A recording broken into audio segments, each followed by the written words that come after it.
Hi, my name is Jarosław Kosaty. I'm a strategist at PKO Bank Polski. Last week, Polish zloty hovered against the euro closer to 4.54.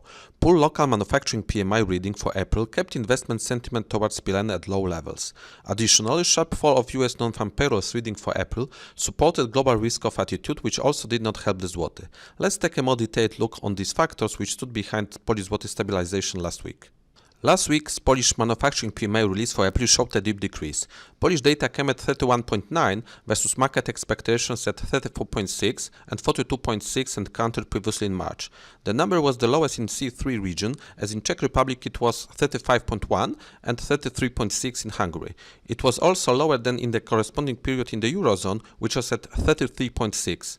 It seems that apart from breaking the supply chains, Polish number could have been the lowest due to the hardest COVID-19 restrictions in the country.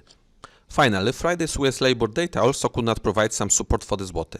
The non-farm payrolls release at minus 20.5 million jobs in April, although better than expected minus 22 millions, showed that almost all the jobs created since the great financial crisis evaporated in April in the USA.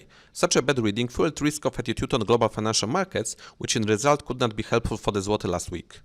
As we have said so far, last week Euro PLN remained broadly stable. This week so far, the exchange rate has slightly risen. In the coming days, we expect Polish currency to weaken further against the euro to the levels above 4.57. In our opinion, in favor of this view will act this week's poor Eurozone industrial production reading, which should intensify recession fears in Europe. Although Polish first quarter GDP reading should not support the zloty. Significantly low reading should boost expectations for more fiscal and monetary loosening in Poland and thus drive Euro PLN higher. Let's take a closer look on these factors. As you can see from this chart, strong economic connections with Eurozone translates into high negative correlation between Euro-PLN exchange rate and Euro area industrial data. Market consensus expects a 12% year-on-year decrease in Eurozone's industrial production in March. If this comes true, it should support PLN depreciation this week. Also, Polish GDP first quarter reading, which will be published in the later part of this week, may not be supportive for the zloty.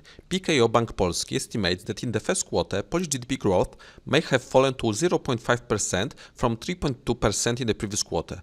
Low first quarter GDP release may exert negative pressure on PLN value against the euro. As you can see on this chart, in the previous quarters, fiscal discipline was a factor which at least was stabilizing zloty value against the euro. Increased government spending through anti-crisis shields, together with decreasing GDP, will ramp up public debt to GDP ratio.